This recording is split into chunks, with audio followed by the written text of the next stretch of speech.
Good afternoon and good morning to Dr. Muhammad. He's from Canada presenting with us. So Dr. Staitiye will present Plenary Session 2. Title is Generative and Degenerative AI in Science and Mathematics, Classrooms, Pedagogical Opportunities and Research Directions. Dr. Muhammad Staitiye is an Assistant Professor of Digital Pedagogies and Technology Literacies in the Faculty of Education at Brock University in Canada. He currently holds a Brock Chancellor's Chair for Teaching Excellence. Dr. Staitiye is also the President of Technology and Teacher Education, which is a special interest group within the Canadian Society for the Study of Education. The research focuses on educational technologies, teacher education, STEM education, and innovations in curriculum, pedagogy, and assessment in K-12 schools and post-secondary programs. I want to thank you, Dr. Staitiye, for giving us your time and for accepting to present plenary session in our conference and to tell us about your insights regarding evolution of AI. I also want to state that Dr. Staitiye is an alumni. He has been with us as a student and then as a teacher and as a member of SMEC committee at large when we used to have our SMEC conference in face-to-face mode. So thank you for being with us today and go ahead. We are all eager to listen to your session. Thank you so much, Dr. Rabia, for the warm introduction. Good afternoon, everyone. I know it's been a long day for many of you presenting and listening to presentations. I'm honored to be with you today. As Dr. Rabia said, I've been engaged with SMEC since a long period of time as an attendee of the conference, as a volunteer, as a member in the committee. So it feels great to be back, although virtually, but it's always good to see you all. Thank you for having me today. I know AI is a topic that excites some of you and concerns others. So today I will be talking about generative and degenerative AI in science and math classrooms, highlighting the pedagogical opportunities and some research directions. I would love to listen from you at the end and engage with you in a discussion about how AI is shaping your own teaching and research. Now, I would like to start first with one of the articles I've written, and I will share towards the end of the presentation the link to all the resources and the references that I will be citing in this presentation. The first article I would like to shed the light on is generative and degenerative implications of AI tools in pre-service teacher education and reflections on instructors' professional development, which is an article I wrote with my colleague Ruth McWhirter in 2024. And the other article I would like to share is around building AI literacy in teacher education, insights from a digital technology course. Now, I would like to start first with the first article, which is AI in pre-service teacher education. السلام عليكم. عليكم السلام. بس عفوا يا ريت نرقوا شوي عربي لأنه نحن فرنسي. Okay. I will try my best. So the first Muhammad, sorry, feel free to continue the way the session was designed in an English language, and you please continue in English. You are not obliged to transfer either to Arabic or to French. Okay. وهابي وما عندي مشكله باخر السيشن انه ناخذ اسئله because بالعربي. yeah, but we are not sure that all the attendees are يعني speak Arabic, and our formal mode of communication is in English at AUB, but also the presentation is in English. We had other presentations in Arabic, and sorry for this interruption. Please do not unmute yourself until the end of the plenary session, and do not interrupt Dr. Saitiye. Thank you. So to start, I would like to start with the concept of generative and degenerative AI. And we all know about generative AI tools for sure. But the concept of degenerative AI is not a technical term. It's a term coined by Williamson in 2023 to discuss or highlight the challenges of AI in education. And by the end of the day, I'm sure many of you are aware of the challenges, including academic integrity, effects of AI on critical thinking of students, on the workload of teachers. So all of those are challenges associated with AI. And Williamson uses the term degenerative AI to highlight those challenges, highlighting that AI in education may be just a hype that is affecting teachers, and that we need to be very critical when dealing with AI in education. So this is the overarching idea behind this research. Now, in this research, we conducted professional development for teacher educators, and teacher educators are faculty instructors in the faculties of education who train future teachers, who train teacher candidates or pre-service teachers. This training was done earlier in 2023 when ChatGPT was just released and people were starting to get used to its applications. So we had groups of faculty members who had no idea about ChatGPT and its capabilities, and other members who were quite advanced in terms of their technological literacy. Now, the main questions that are raised in this research are what are the implications of AI for teacher education? And I will be highlighting some of those implications in today's presentation. Now, the main concept or the main conclusion that is always with us is the need for ongoing professional development and ongoing discussions with faculty members around how AI is impacting their teaching and how they can use AI how they can capitalize on its affordances and at the same time try to navigate the challenges. Another important conclusion was that there is a need for consistent messaging and policy. So within the same department or within the same program, faculty instructors, faculty members need to have a consistent message or a consistent policy across the members, because it doesn't make sense that some faculty members adopt AI in their teaching or allow students to use it fully, and at the same time having this mixed messages where other faculty members are prohibiting the AI use completely. So this was one of the main conclusions in this work. Now, the most important piece in this paper is actually the unanswered questions, and I would like to highlight those. And we will have many unanswered questions in today's session, because at the end of the day, we are still navigating the implications of AI, and no one has all the answers to all the questions. Now, the major issue in terms of implications on teacher education is the issue of skills offloading. And I believe this is one of the most important questions that are being raised in today's discussion. And to elaborate further on the issue of skills offloading, we know that AI tools are expanding in their abilities. They have developed in an unprecedented way.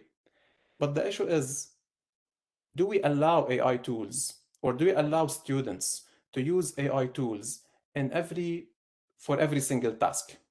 What kinds of skills or what kind of content do we want to offload to AI and what do we want to keep for our students or our teacher candidates or our teachers to do themselves. So to make the idea even clearer, if certain AI tools are capable of developing lesson plans from scratch, is it okay for us as teacher educators to allow teacher candidates to fully use those AI tools to create these lesson plans? Or is this a skill that we may allow our students to offload to those AI tools? And in the same way, you can translate or project this question to every single skill if you are a classroom teacher from K to 12, or if you are a faculty instructor. What skills really matter in terms of so that the students develop it themselves, rather than having to offload those skills to the AI software. So if I give another example from the K to 12 context, do we think, for example, that writing essays is a very foundational skills that students have to acquire by themselves? Or is it a skill that we can offload at a certain point or at a certain developmental stage to AI tools?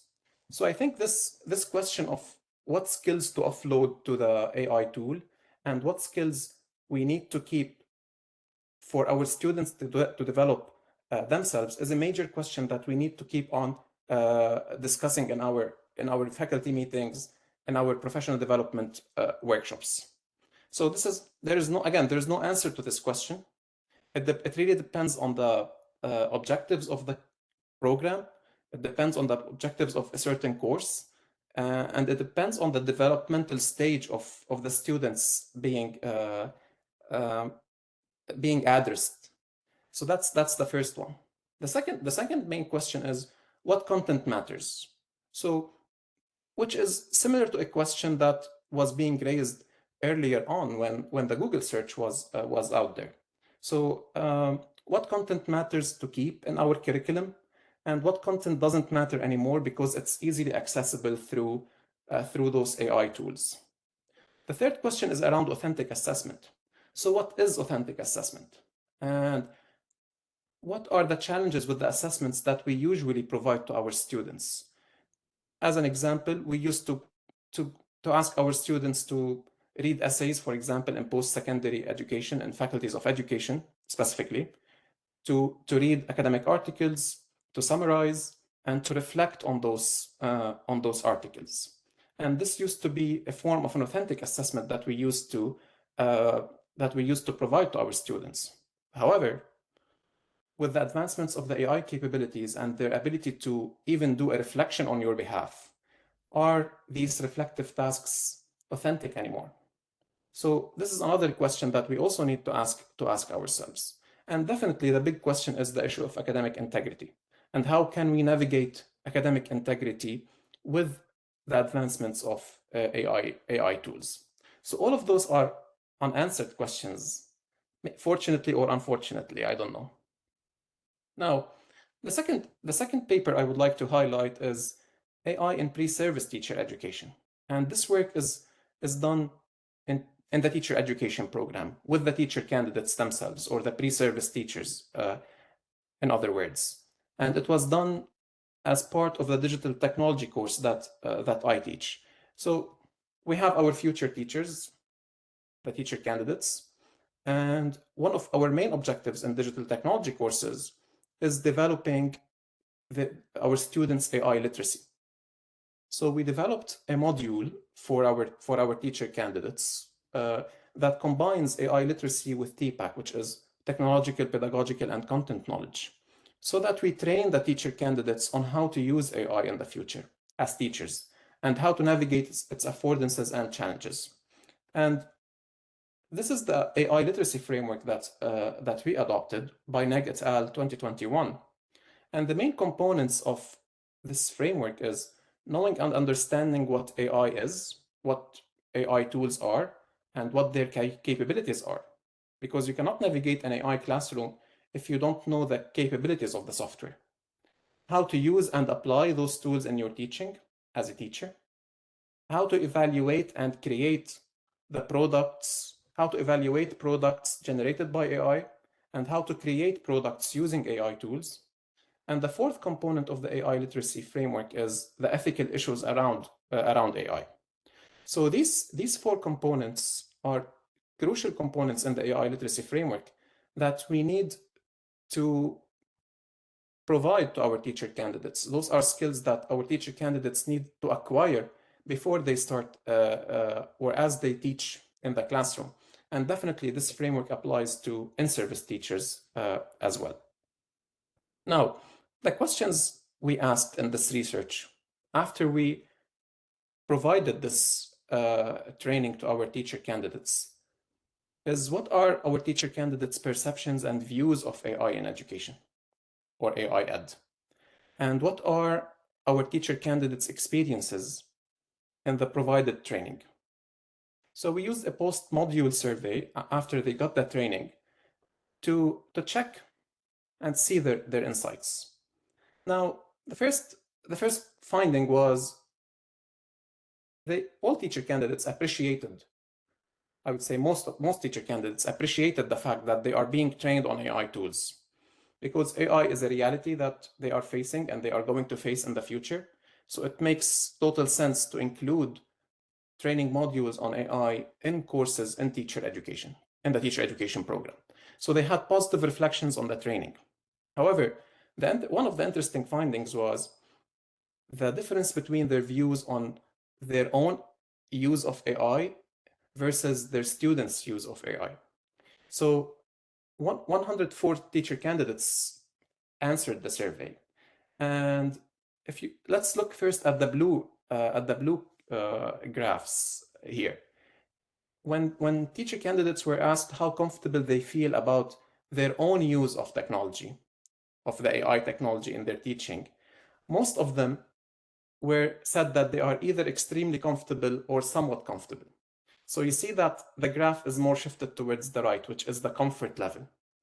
However, when they were asked about their students using AI rather than themselves, the graph shifted more towards the left, which highlighted some or more uncomfort with this concept. So I will leave this to you to make your own conclusions. Many people think that this is unfair. How do you use AI as a teacher, but you don't allow your students to use it as students? Some even say it's hypocritical, regardless of the severity of the term or how harsh the term is. Others think that this totally makes sense because teachers are getting trained on how to use AI themselves, but they are not 100% trained or almost 100% trained to navigate how their students use it. And students need much more training in AI literacy in order to start using AI in a proficient and a productive way. So these were some of the reflections from this research. Now, another question we asked was, in the teacher education program, what percentage of your assignments could be done by AI tools?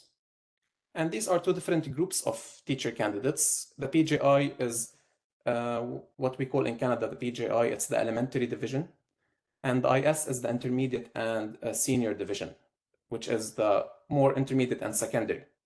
And almost 50%, on average, the elementary teacher candidates said that almost 50% of their assignments can be fully done by AI.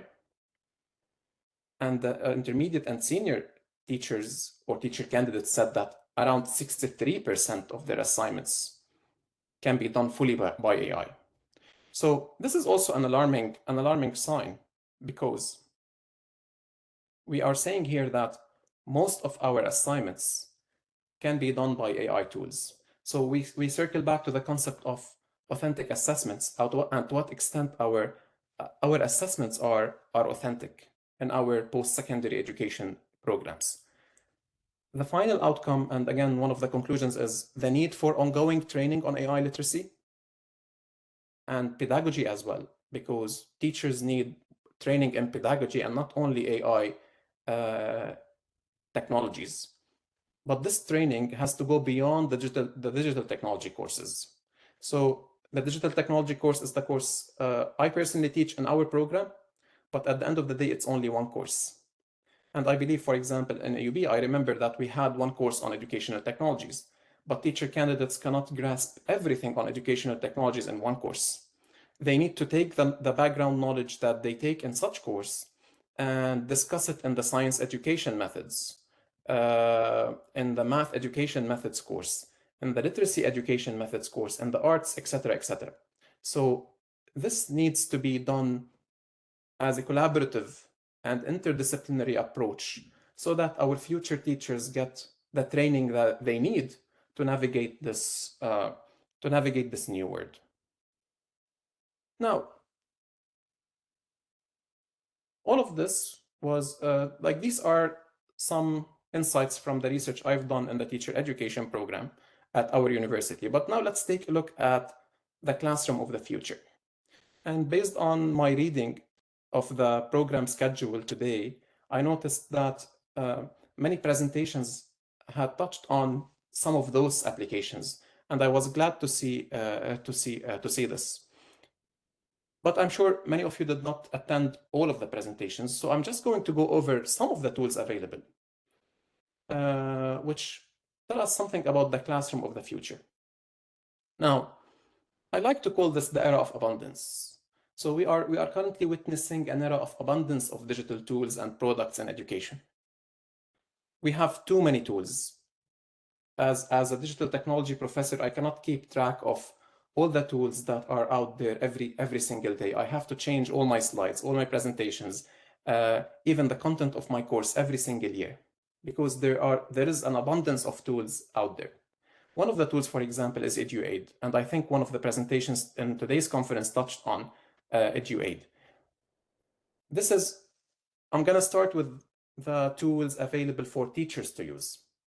Now, this tool, for example, allows you to, if you just include the title of your of the topic that you want and the class over here. So let me show you here. So you just include the title of your topic and the class, grade 11, grade 10, grade 7, grade 6, and then you start asking the software to populate engagement activities, lesson plans, assessments, using background design framework, differentiated instruction assistant, learning objectives. The software will be able to provide you with all those in a click of a button.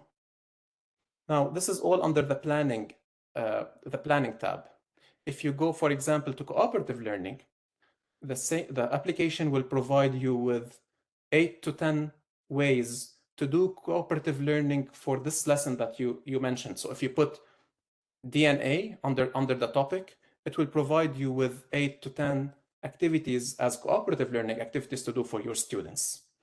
It will also, if you click on game-based learning, it will also provide you with Jeopardy games and all other kinds of games, like, again, 8 to 10 different games for the concept of DNA structure. It can provide you with questions, with assessments, with feedback to students, like templates of feedback to students, etc., etc.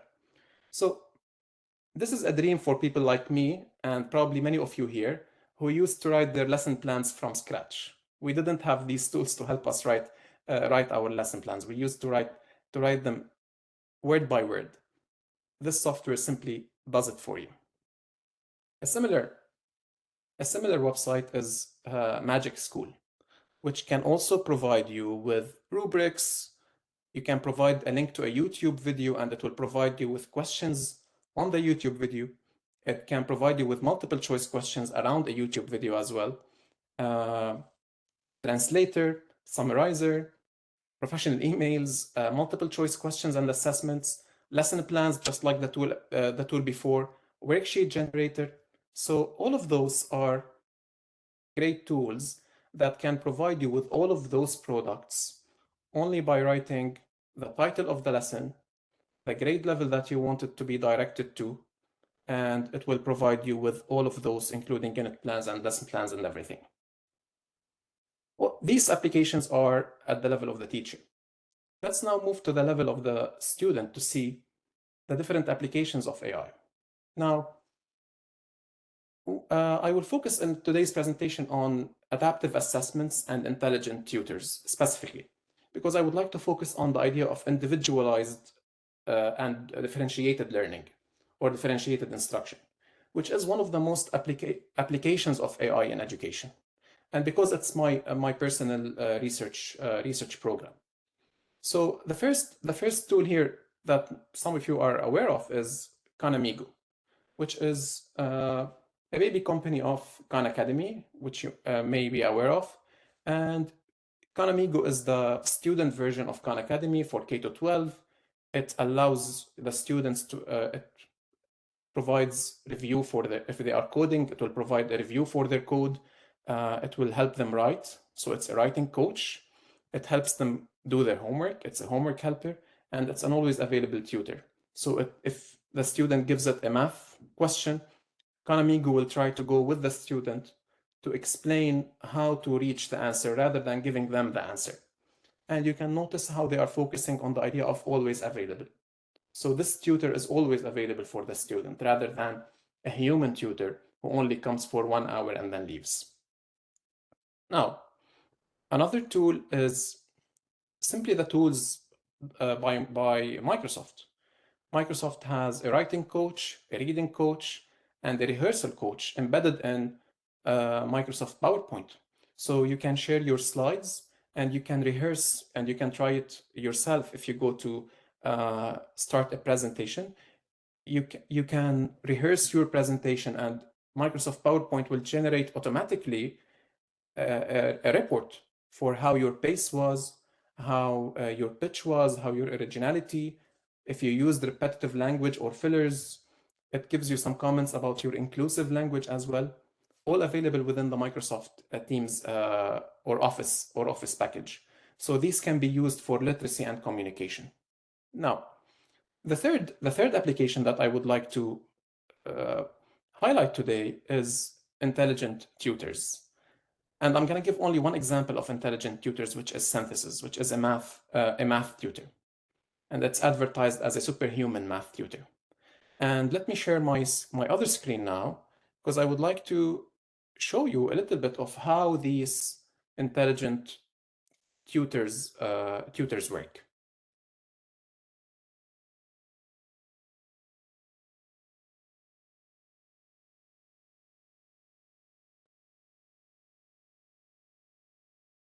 Okay, so this is, I took a very brief video of a lesson on division. So I subscribed for this for this website, and I had my son try it out. Now in this video, it wasn't my son trying it; it was me trying it, and I was trying to make some mistakes on purpose to see how the software will react. So this is how intelligent tutors work for those who don't know. Let's see. All right, 30 dots ready to go. If we divide those 30 dots into groups of 6, how many groups will we have? Use the widget if it's helpful.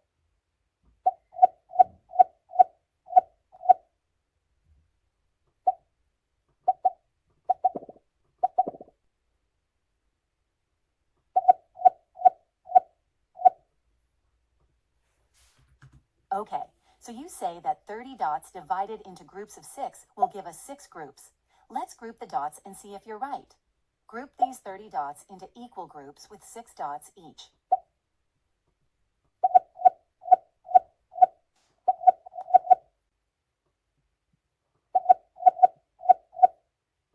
That was a lot of dots to sort, and you grouped them like a champ. It looks like your guess that it would be 6 groups wasn't quite right. But that's why we experiment. It helps us see things clearer than guessing ever can. Now we can use the dots to count how many groups we have. 30 dots divided into groups of 6 makes how many groups? You've got it. 30 divided by 6 equals 5. The dots show the way. You've just started doing division, and you're already doing so well. So what is division? Division is just putting things into equal groups. Simple as that. Let's learn how to write this down mathematically. In math, we use this symbol to mean divided by. It's just a little line with a dot above and a dot below.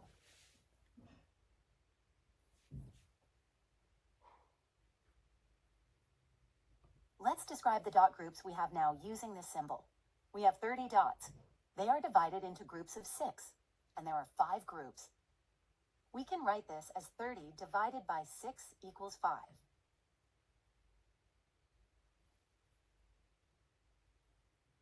Let's try building a division equation together. When writing a division equation, we always start with our total. We want 12 dots. Go ahead and set them up.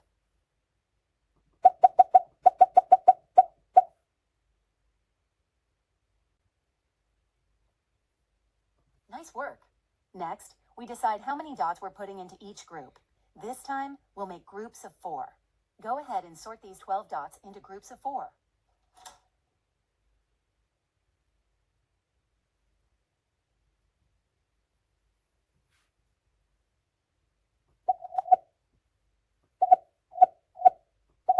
Excellent grouping as usual. All that practice is really paying off. Now, what number goes in the blank?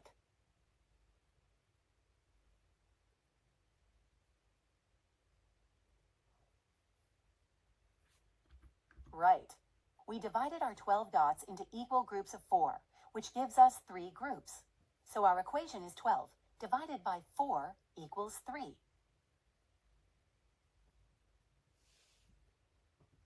Would you like to build another equation together? Or would you like to try one on your own? You're doing a great job. I think you're ready for a bigger challenge. This time, you get to pick the numbers and build your own equation, step by step. As always, we start with our total. How many total dots do you want to start with? Awesome. Go ahead and set up 18 dots in the widget. Then let me know when you're ready to move on.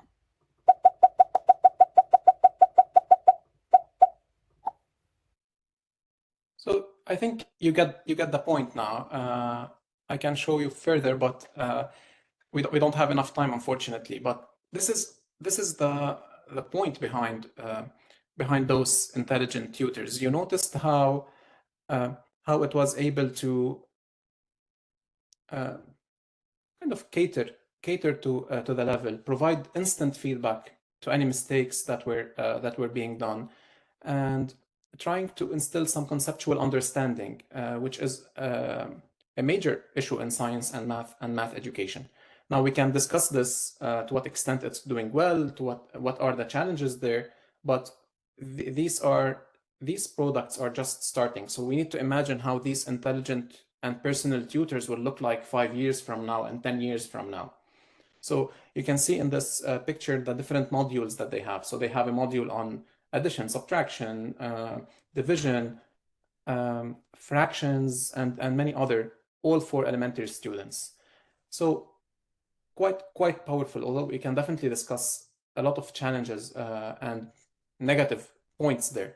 But I'm just trying to present what we have, and we can later discuss the advantages and disadvantages.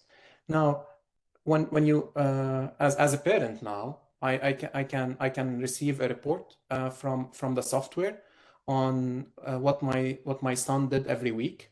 So what they worked on, but it's automatically generated every week. I will receive how many minutes did they work, what concepts did he or she work on, and to what extent or how fast he's capable or she's capable of doing, let's say, multiplication facts, and how much time did it take him to master those concepts.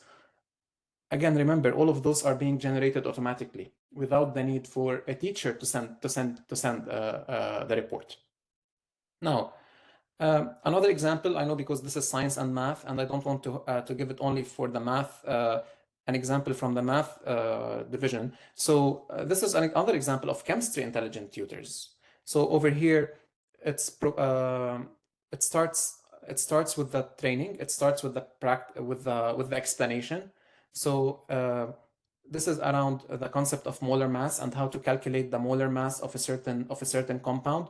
So the software will show the student how to calculate the molar mass step by step, and then it provides the opportunity for practice. And if you do any mistake, it will provide you again with a step-by-step explanation to show you what mistake you did and what the correct answer is. So step-by-step explanation automatically generated by the software. This website is by McGraw-Hill, and they have applications for different kinds of different subjects, not only chemistry. I just chose the chemistry example.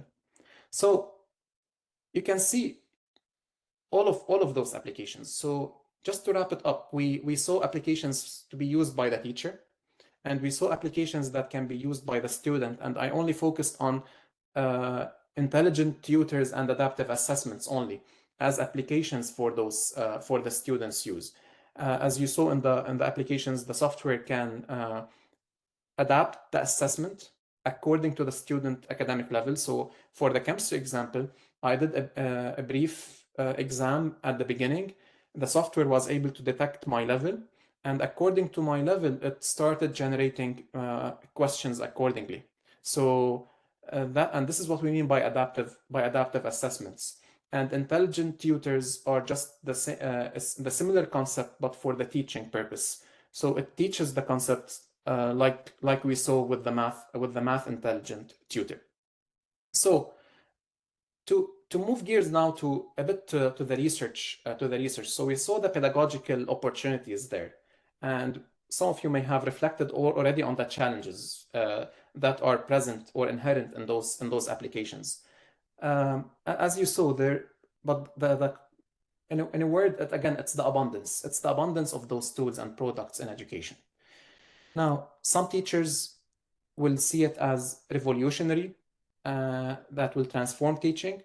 Others worry about the ethical implications, the potential biases in the software, and the impact on teacher agency. So would those tools lead to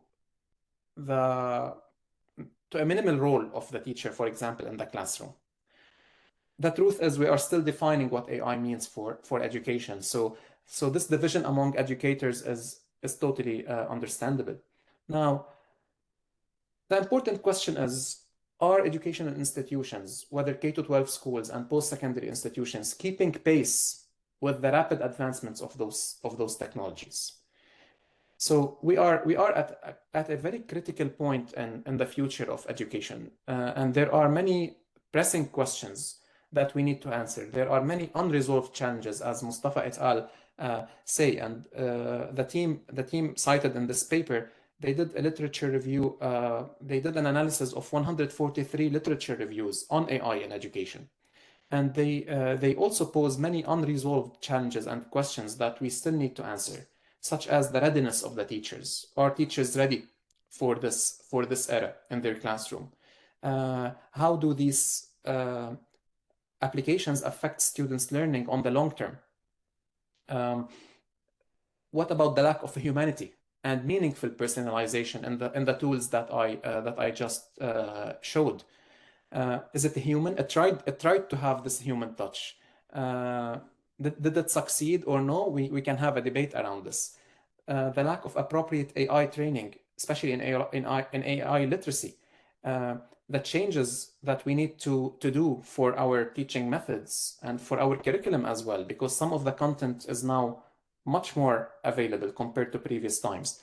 Students' AI literacy. Are students AI literate enough to use those AI tools, like the coaches that I showed earlier, or those intelligent tutors, or even ChatGPT and other tools, in a way that does not harm their own critical thinking and their own development? Plagiarism is an issue, and this is one of the unresolved challenges as well. The reduced critical thinking and all the ethical and safety concerns also associated with the use of those tools. Another question is, who's leading the transformation? Do educators have any say in this? And if we leave the transformation only for the tech giants, it's only those companies that are going to lead this transformation without any input from the educational researchers or the educators. And one of the conclusions is, If we are talking about AI in education, it has to be explored through multiple lenses because too many areas are involved.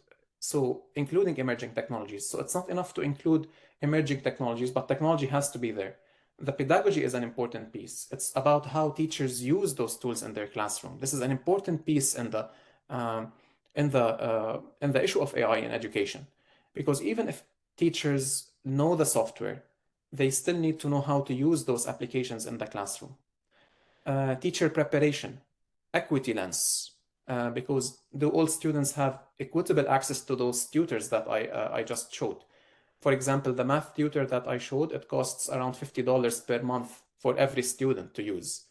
Some tools are cheaper. For example, the Microsoft tools may be available with the Microsoft package, but the more advanced tools like the math tutors are much more expensive. So is it equitable among students? The ethics, the policy, and definitely the sustainability and environmental sustainability specifically. So all of those are lenses that we need to consider when we are tackling the issue of AI in education.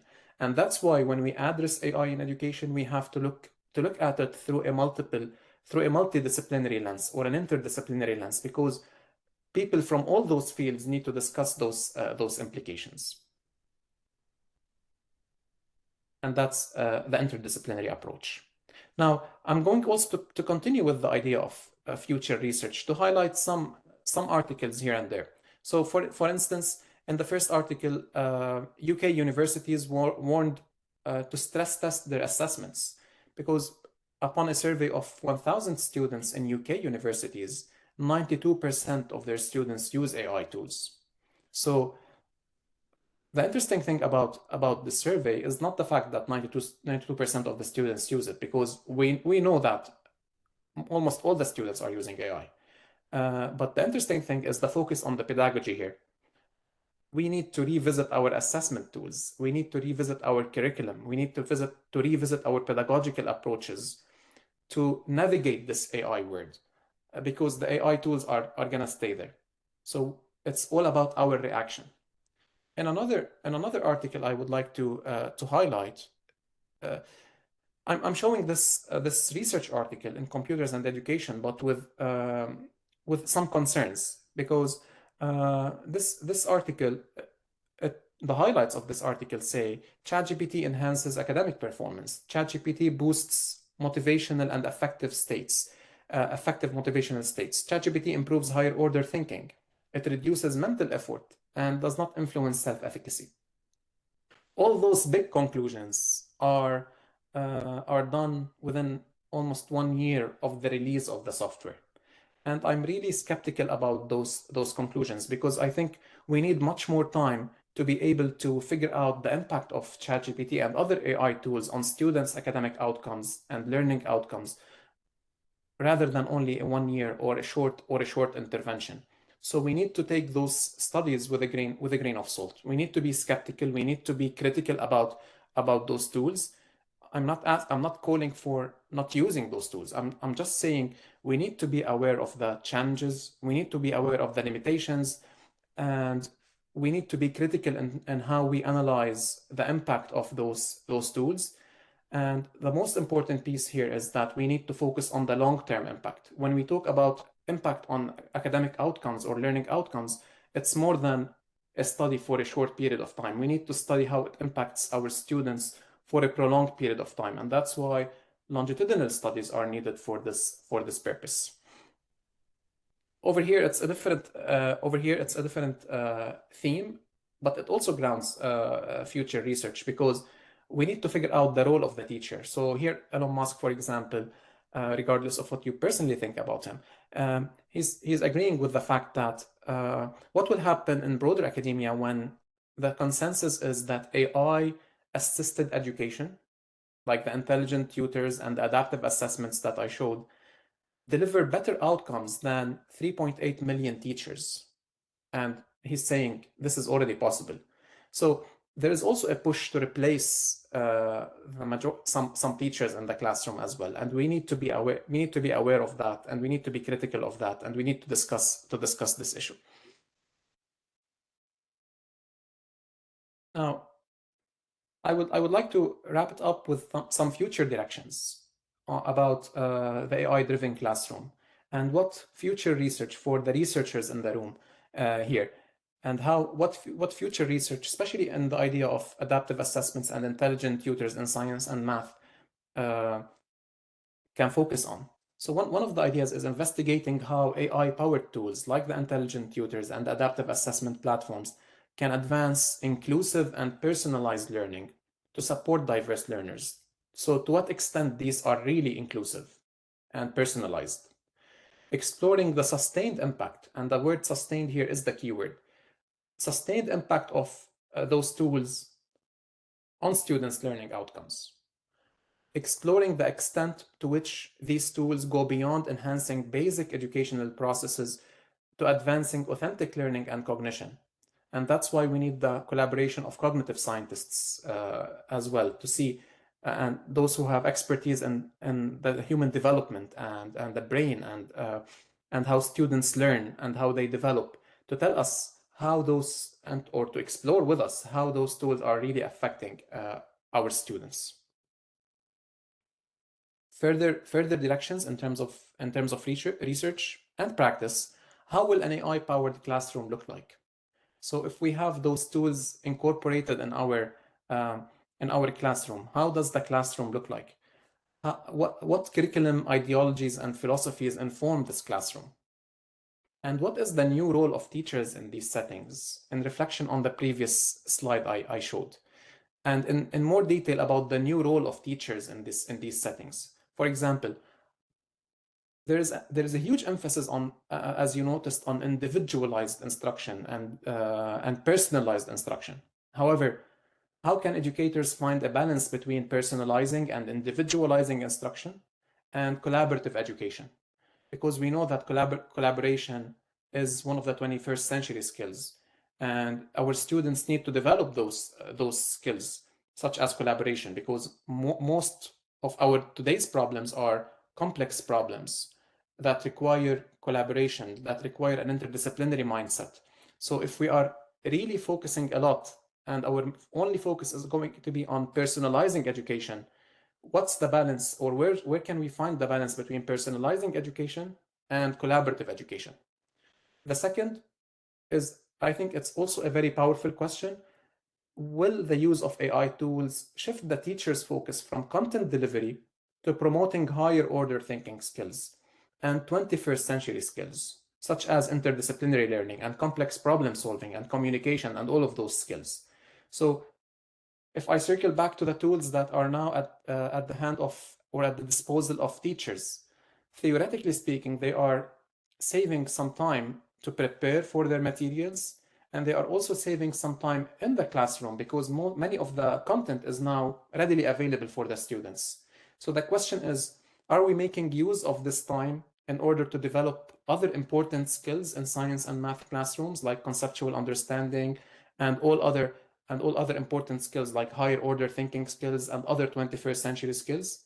Because if we are saying that these tools enable more efficiency on behalf of teachers, what is happening in the remaining time? Are we making use of this extra time to revisit our curricula and revisit our pedagogical approaches? And finally, one of the overarching questions is, how can AI tools empower ethical and equitable and data-informed teaching practices? Which is, again, reflecting on the idea of the power of those tools, but we really need to explore to what extent they are enabling ethical, equitable, and data-informed teaching practices. With that, I would like to finish the presentation. So thank you so much for attending and for listening, and I'm happy to take any questions. And I will provide the link to all the resources and references cited in this presentation in the chat shortly. Thank you. You have highlighted so many questions, hard questions. Yeah. So who would like to ask a question and make use of the 10 to 15 minutes with Dr. Staiti?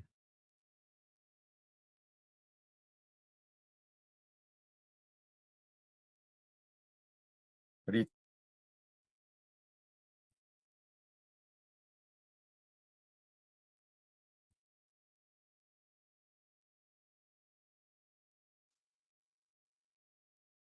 Are there questions?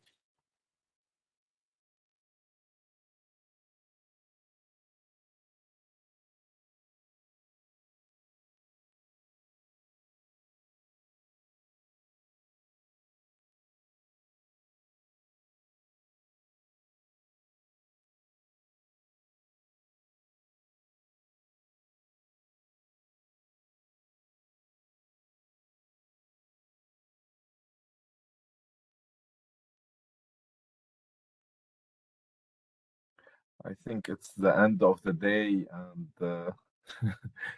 people are raising their hands, kind of like saying thank you. Dr. Tamer, go ahead.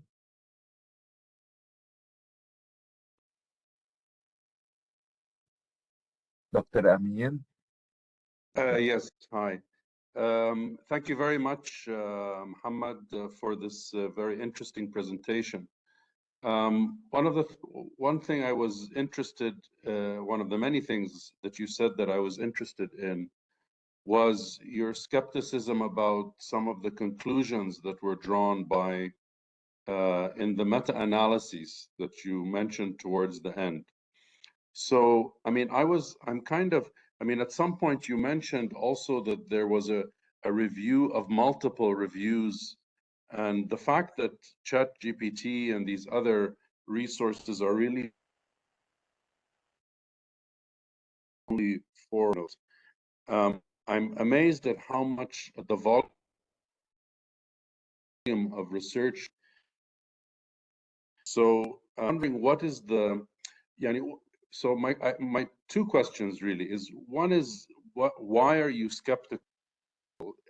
Because there's not a lot of research, or is it something about the nature of the research that's been done? Because as we all know, as researchers, it's not easy to do good research that kind of really evaluates the effectiveness of a tool. So I was wondering if you could say more about, what is the kind of research that's out there, and why are you skeptical with these broad conclusions? Thank you, Dr. Amin. Yeah, this is a great question. There are two different articles here. In the first article, it was a review of 143 literature reviews. Now, in the area of adaptive assessments and intelligent tutors, research has been out there since more than around 10 years. I know it has been expanding in the last 2 years because of the release of ChatGPT and other tools, but research on AI in education has been there since 10 to 20 years now. However, my concern and my skepticism was mostly around the research done on ChatGPT specifically, because we know ChatGPT was released in end of 2022, which gives it around only 2 years thus far. So as you just mentioned, we know that for quality research to be done and for effective research to be done, especially when we talk about the human cognition and learning and outcomes on learning research on learning outcomes, this requires more than a very short intervention of a 1 month or 2 month period. And this article was mostly drawing conclusions on other articles about the impact of ChatGPT specifically on students' learning. And I believe, and the article was out in 2024, which means it was sent for publishing, and the whole process, let's say in 2023, which means all of those studies were done literally in less than maybe 6 months or 7 months, practically. And as you summarized it really well, for quality research to be done on human cognition and all of those, it needs much more time than that. We need to have longitudinal studies exploring all of those. So it's not about the quantity or the number of the research studies that are out there, because in the last 2 years, we've seen a huge spike in the number of studies on AI tools. It's mostly, in this article specifically, it was about my concern on the short duration for the articles involved in this systematic review, and the nature of the questions being asked.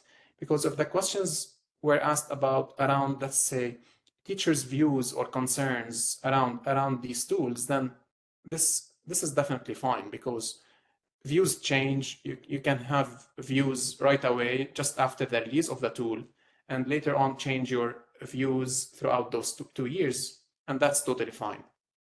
But reaching big conclusions like ChatGPT improves academic performance, or ChatGPT does not require does not impact critical thinking, these are very big conclusions that require much more extensive research. And that's why I'm concerned here about the quality of the research in this specific study. And although it was a systematic review, which means they only reviewed other articles, so which is even more concerning. So that's why in this specific case, it's a concern about the quality of the research rather than the quantity. Thank you very much.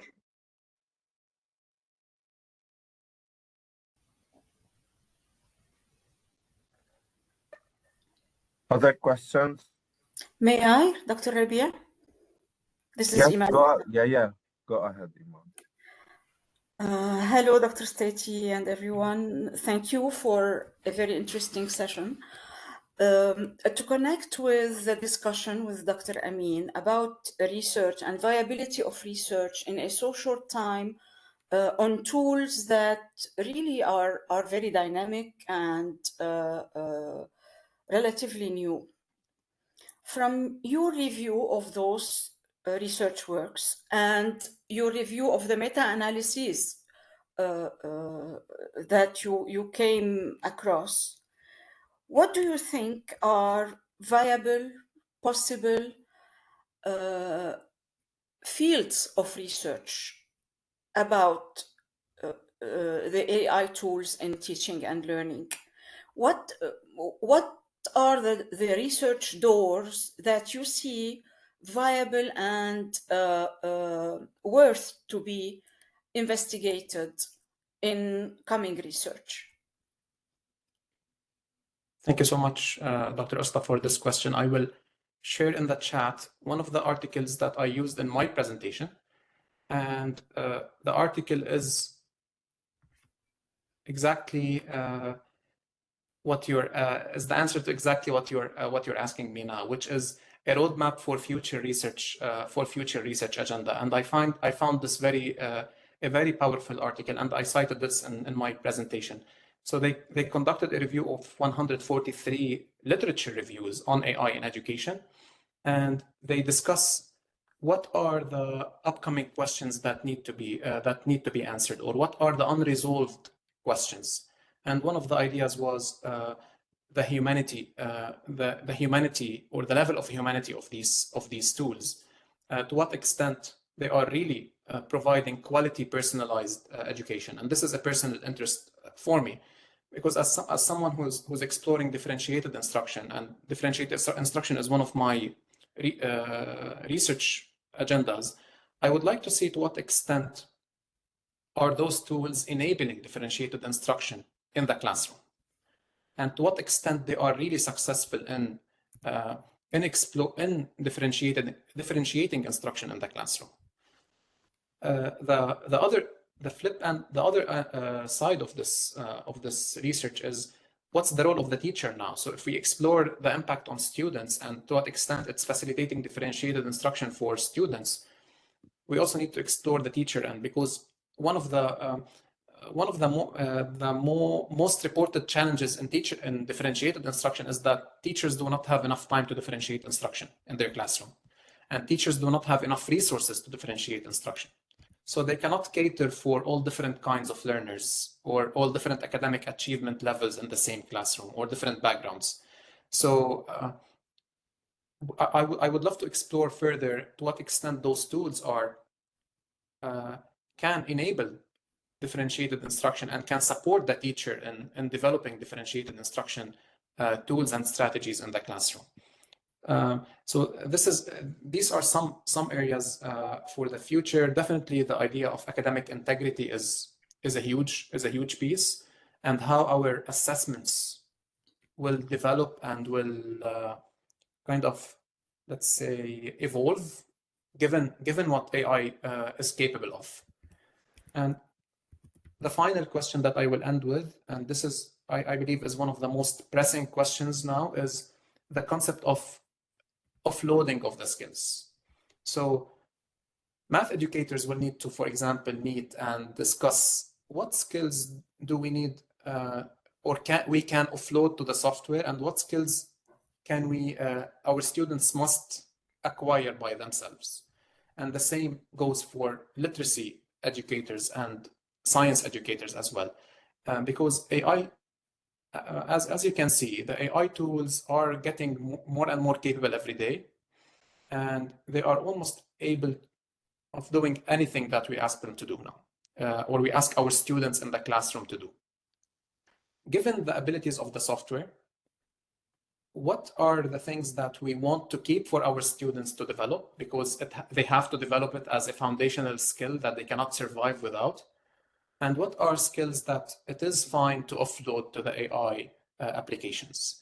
And I think this is one of the most pressing questions for the upcoming few years. I think the only example that some people draw to is the example of the calculator, and how math educators like got around the invention of the calculator. So, for example, by asking students to show their work and developing those skills. However, I think it is an understatement in this case, although the calculator example may be beneficial, but the capabilities of AI tools are much, much more powerful than that. And that's why we need to discuss the offloading concept further in the upcoming years. Thank you. Thank you. May I ask another question? Yeah, I'm here. It's still 10 a.m. over here, so, and I'm not tired like everyone, so I'm totally fine. I will make it fast. No What intrigues me actually is the fact that in common educational contexts, we give our students answers. We provide them with information, we teach them how to do things, what to do, etc. My feeling is that teaching is shifting now from teaching our students the answers to teaching them how to ask questions, which is something the constructivist approaches, the philosophical views of modern education tend to encourage. Are we going in this direction? Is teaching becoming mostly centered around training our students or putting them in experiences where they have to ask questions rather than to receive answers? Yeah, amazing. Definitely, I'm inclined to this, and that's why, for example, a plenary session around AI, for example, 2 or 3 years ago, would have provided more answers than I provided in today's session. I provided more questions than answers because, and this may this might be a partial answer to your question, but I do agree. I think we are heading towards a place where our students will need to engage in a conversation, an ongoing conversation with the AI applications. Questioning is one of the most important skills that students will need to acquire. How to phrase their prompts, but it will also go beyond. Although questioning is going to be a very important piece of it, but then how are they interpreting and analyzing and critically evaluating the answers produced by the AI applications in order to ask the subsequent questions. So questioning is one of them, but that's why one of the questions I raised in this presentation is the emphasis on the 21st century skills, because and digital media literacy skills and digital AI literacy skills. All of those, I think, are skills that will need to be the focus of the upcoming years, and questioning and asking the right questions is definitely one of them for sure. Thank you.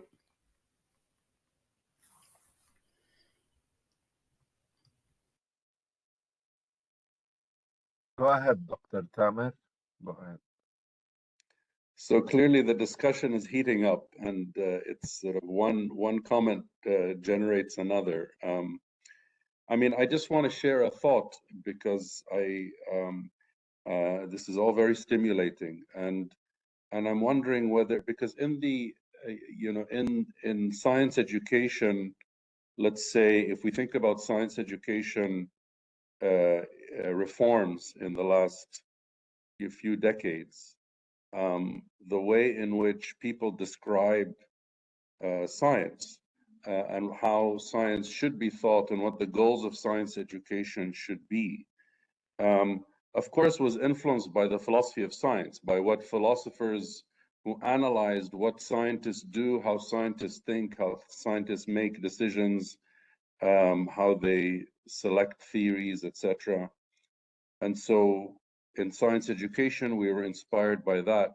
So the thought I was having as I was listening, Dr. Usta, and her last question and your answer, was wondering whether an important new step is going to be to look to see what scientists are doing with AI tools. So, because we have to understand, if we want to know about this offloading balance, what is it that our students should learn how to do? Well, maybe we have to look to some expert scientists and see how they're using the tool, and then start to imagine, okay, what is that skill that a scientist has in the use of the tool that enables them to do science or to do math in a new way? And then this might give us inspiration for thinking about how we should guide students. So this is just a thought that came to mind as you were discussing. That's a great point. Yesterday, I was with one of my friends who lives in another province in Canada, in Saskatchewan, and he told me when you visit your medical doctor or family doctor there, now you are being asked to sign a consent form that your family doctor is using AI tools to analyze or diagnose your case. And he was just wondering, why do I need to visit the doctor if he's giving me the AI analysis? So those examples are just examples of how AI tools are being used by scientists, in this case, medical doctors. So what input are they giving, and and are they engaging in a critical discussion with the software, or are they just trusting the software to produce whatever diagnosis it's producing? But we can do definitely the projection in terms of other scientists and how they are using it in medical sciences and all other kinds of sciences. Because I know it's been not an issue. It's been used for cancer research, for protein and let's say the mRNA sequencing and all of those. And those are significant or important, to say the least, in terms of what skills do our students need to acquire in the science classroom or the science education classroom. And this circles back to the idea of what content do we need to teach in our classrooms now as well, since you mentioned the science education reform initiatives. So yeah, glad you're mentioning all of those ideas, and they are all interconnected. Thank you. I'm going to share my email in the chat in case anyone anyone has follow-up questions. Or I would love to hear also from practicing teachers in the classroom, in K-12 classrooms, about how they are using AI in their classrooms and how are Lebanese students interacting with those technologies, because it's been a while since I've been into a classroom in Lebanon. So I would love to see, I would love to know more about teachers' experiences and the challenges they are facing, or the positive aspects as well. Usually the debate around AI takes a negative approach at some point, but definitely many students are using it in a beneficial way. So I would love to hear more from educators, not necessarily today for sure, at some point in the future. And maybe this is something for SMAC to host, maybe a plenary session or another discussion on how, a very informal discussion on how AI is impacting their practices in the classroom. Yeah.